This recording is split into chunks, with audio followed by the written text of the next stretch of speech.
Buenas y bienvenidos una vez más a Euronews Hoy. Ucrania asegura estar ganando terreno en el campo de batalla. Según el último informe militar de Kiev, la ofensiva ucraniana consigue librar por completo la localidad de Robotine, un punto clave de la provincia de Zaporilla. Por otro lado, el Ministerio de Defensa de Rusia asegura haber derribado 2 drones de reconocimiento ucranianos en la anexionada península de Crimea. Pero hoy, no solo la invasión de Ucrania ha marcado la actualidad en Rusia. En distintas partes del país, los ciudadanos han depositado flores en homenaje a Yevgeny Prigozhin y al resto de altos mandos del grupo mercenario Wagner, que perecieron el pasado 23 de agosto. Mientras tanto, gran parte de Europa despidió la semana bajo los efectos del temporal de lluvia, viento, tormentas y granizo. En España afectó gravemente a la costa mediterránea, provocando el choque de un crucero con un petrolero en Mallorca y cancelando decenas de vuelos en las Islas Baleares. Y a unos 400 kilómetros por encima de nosotros, donde el mal tiempo no produjo ningún inconveniente, la Estación Espacial Internacional dio la bienvenida a los astronautas de la misión Crew 7 de la NASA. En el informativo de hoy también celebraremos el regreso estelar de Simone Biles, quien a sus 26 años vuelve a hacer historia en Estados Unidos. Todo esto y mucho más en nuestro informativo. Pasamos a los titulares. Rusia identifica el cadáver del líder de Wagner, Yevgeny Prigozhin, entre las víctimas del avión siniestrado el miércoles. Arriesgando sus vidas, llevan cartas, comida y dinero a las localidades bombardeadas del frente. Son los héroes del servicio postal ucraniano. Libia destituye a la jefa de la diplomacia del país después de los disturbios generados tras su reunión con el ministro de Asuntos Exteriores de Israel en Roma. El ugandés Victor Kiplangat termina con el dominio etíope al coronarse campeón del mundo de maratón en Budapest. Ucrania afirma haber logrado importantes avances en su contraofensiva en la región de Zaporilla. El Ministerio de Defensa asegura que el ejército ha recuperado completamente el control sobre uno de los puntos clave en medio de los intensos combates, la aldea de Robotine.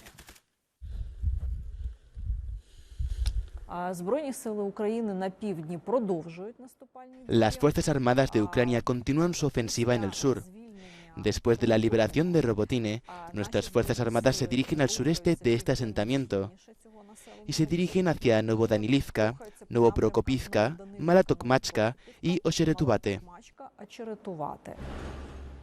El Ministerio de Defensa ruso, por su parte, habla de intensos combates en la región de Donetsk, en la ciudad de Bakhmut, donde Kiev afirma que las fuerzas rusas están utilizando artillería extensiva, incluidos misiles termobáricos.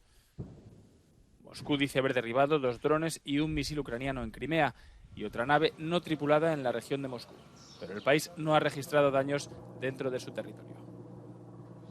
Rusia lanzó este lunes un ataque con misiles de alta precisión contra un almacén de armas y municiones de las Fuerzas Armadas ucranianas, coincidiendo con la denuncia de Kiev de la destrucción de un objetivo agrícola en la región de Poltava. Rusia confirma la muerte de Yevgeny Prigozhin en el avión siniestrado el pasado miércoles al norte de Moscú. El jefe del grupo de mercenarios Wagner constaba en la lista de pasajeros. Ahora el Kremlin dice haberlo identificado entre los 10 cadáveres recuperados del siniestro. Las causas, sin embargo, siguen bajo investigación. En el marco de la investigación del accidente aéreo en la región de Tver, se han completado los exámenes de genética molecular. Según los resultados, se han establecido las identidades de los 10 fallecidos, que corresponden a la lista que figura en la hoja de vuelo. Los seguidores de Wagner denuncian el derribo deliberado de la aeronave como respuesta a la traición de Prigozhin al presidente ruso Vladimir Putin, aunque esto todavía no se ha podido comprobar. Solo hace 2 meses Prigozhin lideró una fallida rebelión armada que supuso el mayor desafío al Kremlin y terminó con un acuerdo por el que el líder de Wagner se exiliaría a Bielorrusia.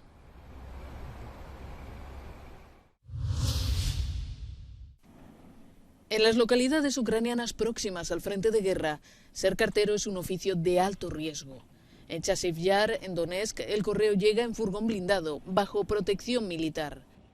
Ana fue cartera durante 15 años en la ahora devastada ciudad de Bakhmut. Nunca pensó que tendría que trabajar con chaleco antibalas. У каждого свой фронт, наверное, вот сейчас, и наш такой здесь. Este servicio postal es una línea vital para los vecinos que permanecen en la localidad pese a los bombardeos constantes. Les permite recibir cartas de la familia, paquetes, el dinero de las pensiones e incluso comida.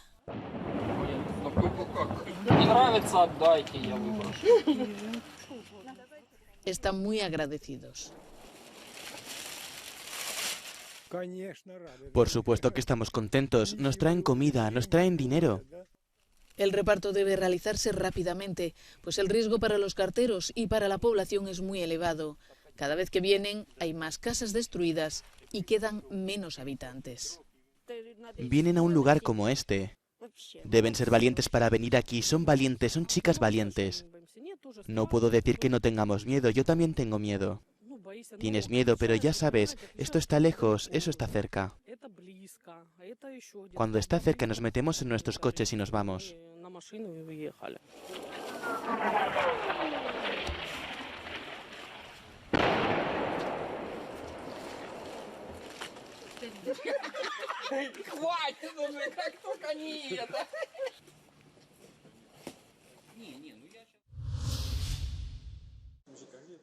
Este pan de harina de trigo es un símbolo de la identidad ucraniana. El palianitsia, horneado en el Museo de Agricultura de Ostrava, en República Checa, es además un símbolo de resistencia, pues la harina de la masa procede de los campos desminados de Ucrania. Ucrania es tan importante en términos de producción agrícola que la interrupción de la producción de grano tiene un impacto mundial en las cadenas de suministro.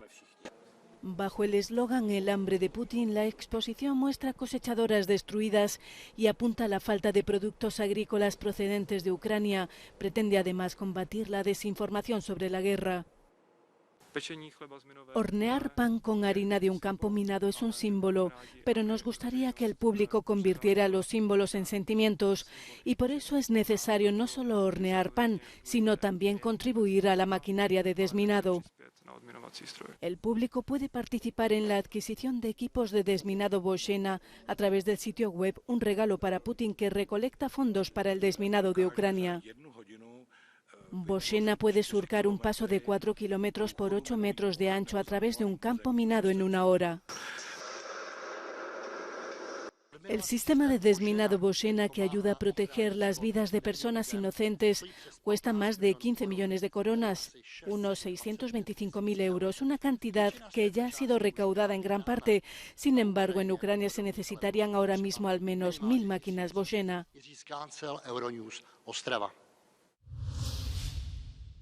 Tras la ola de calor, han llegado fuertes lluvias a la isla española de Mallorca, provocando inundaciones repentinas. Un crucero tuvo que entrar de urgencia tras chocar con un petrolero debido al viento. Las carreteras se convirtieron en ríos por los que era imposible circular. En la España peninsular, las lluvias del fin de semana alcanzaron niveles récord. En algunas zonas de Cataluña se acumularon más de 100 litros de agua por metro cuadrado.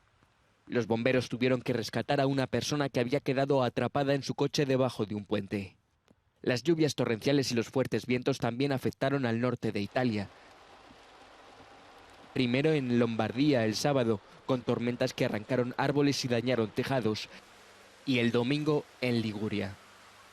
En Génova las tormentas sorprendieron a los ciudadanos.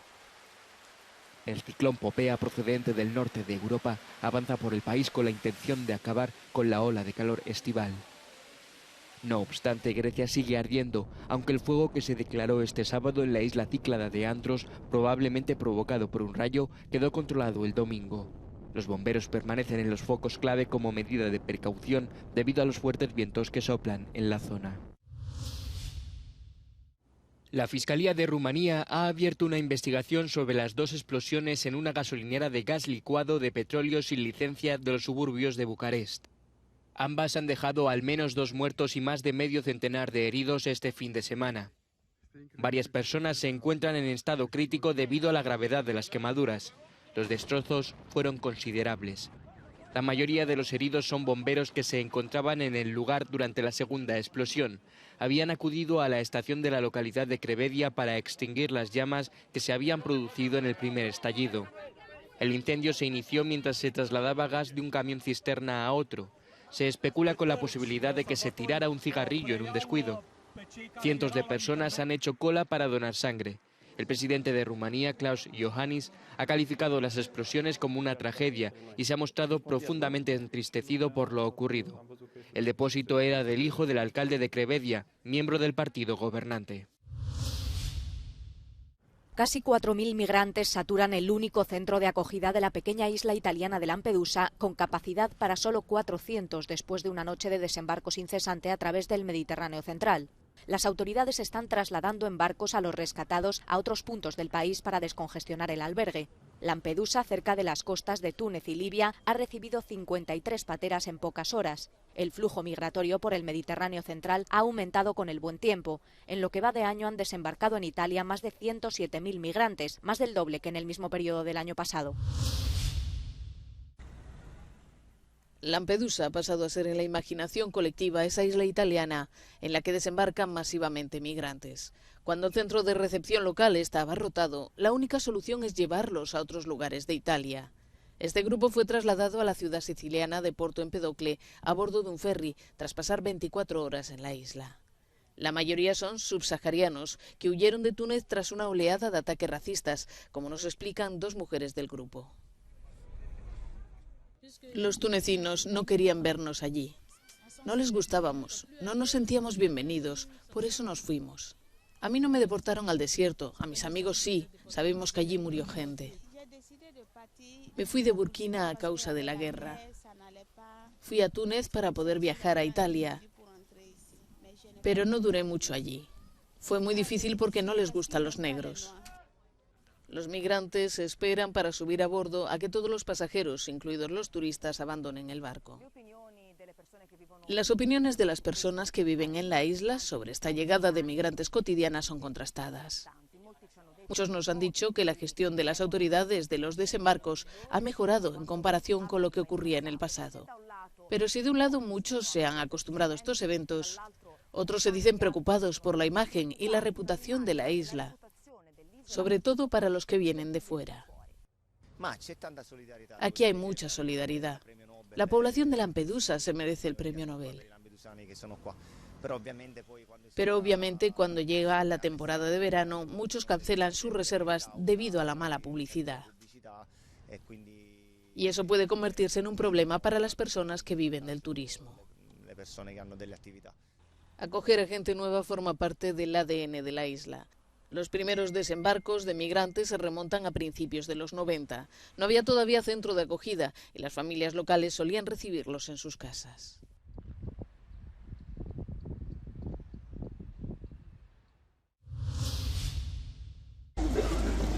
Tranquila, tranquila. ¿Cómo abrazas a alguien de forma que compense 42 años de ausencia?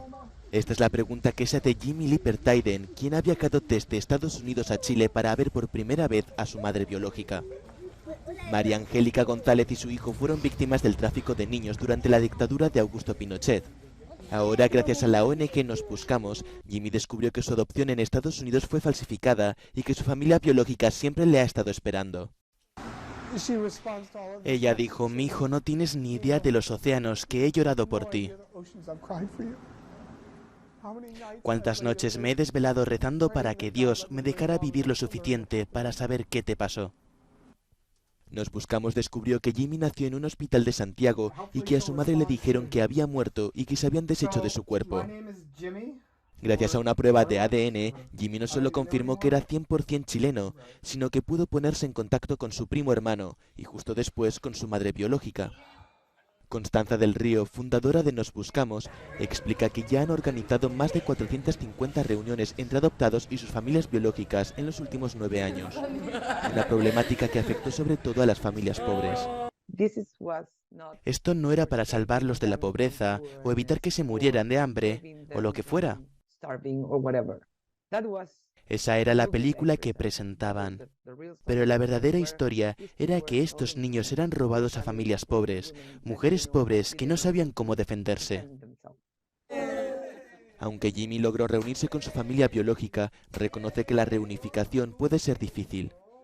Jimmy confiesa que es necesario algún tipo de mecanismo que ayude económicamente a las familias a visitar su país de origen. Libia destituye a su jefa de la diplomacia tras su reunión con el jefe de la diplomacia de Israel. La decisión se ha tomado tras las airadas protestas populares que se produjeron anoche en varias ciudades libias. El Alto Consejo de Estado calificó el citado encuentro como ofensivo para la rica historia de la lucha del pueblo libio en apoyo de la justa causa palestina. El Ministerio de Exteriores libio precisó en un comunicado que el encuentro de Mangush fue accidental y no oficial, y condenó el uso de la reunión de manera no profesional por parte de la prensa hebrea, internacional y libia. Un comunicado del ministro israelí ha calificado la reunión como histórica y ha señalado que fue auspiciada por Italia con el objetivo de ampliar el proceso de normalización. En Herat, una localidad del oeste de Afganistán, miles de personas acuden en masa a la oficina de pasaportes para obtener sus documentos. Esto ocurre después de que las autoridades talibanas anunciaran que el centro pasaría a emitir 1000 pasaportes diarios, un aumento considerable de los 100 anteriores. El caos invadió de inmediato la oficina y los talibanes dispersaron a la multitud con disparos al aire.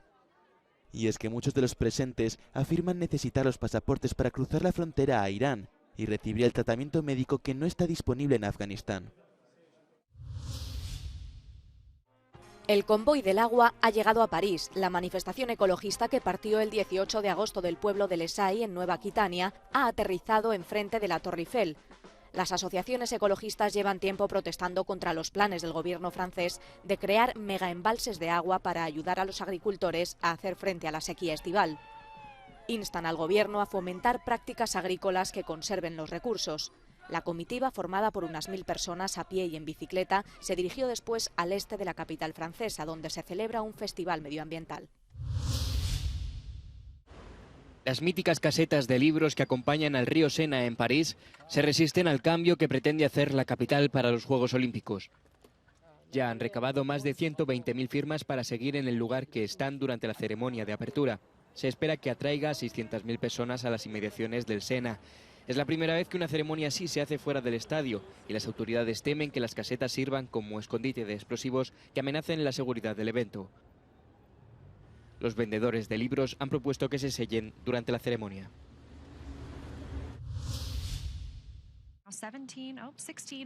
Llega el equipo de relevo de la Estación Espacial Internacional. Los astronautas de la misión Crew 7, una tripulación internacional en representación de 4 países, llegaron el domingo a bordo de la nave Dragon Endurance tras 30 horas de viaje y una lenta maniobra de acoplamiento para comenzar 6 meses de trabajo en el laboratorio orbital. Los astronautas Jasmine Mock-Bailey de la NASA, Andreas Mogensen de la ESA, Satoshi Furukawa de la Agencia de Exploración Aeroespacial de Japón y Konstantin Borisov de Roscosmos se unen así a la Expedición 69. Hasta que el equipo anterior, el Crew 6, regrese a la Tierra en unos días, 11 tripulantes compartirán espacio a bordo de la estación. Durante su estancia, el equipo de la NASA y SpaceX realizará demostraciones de ciencia y tecnología para prepararse para la exploración humana más allá de la órbita terrestre baja.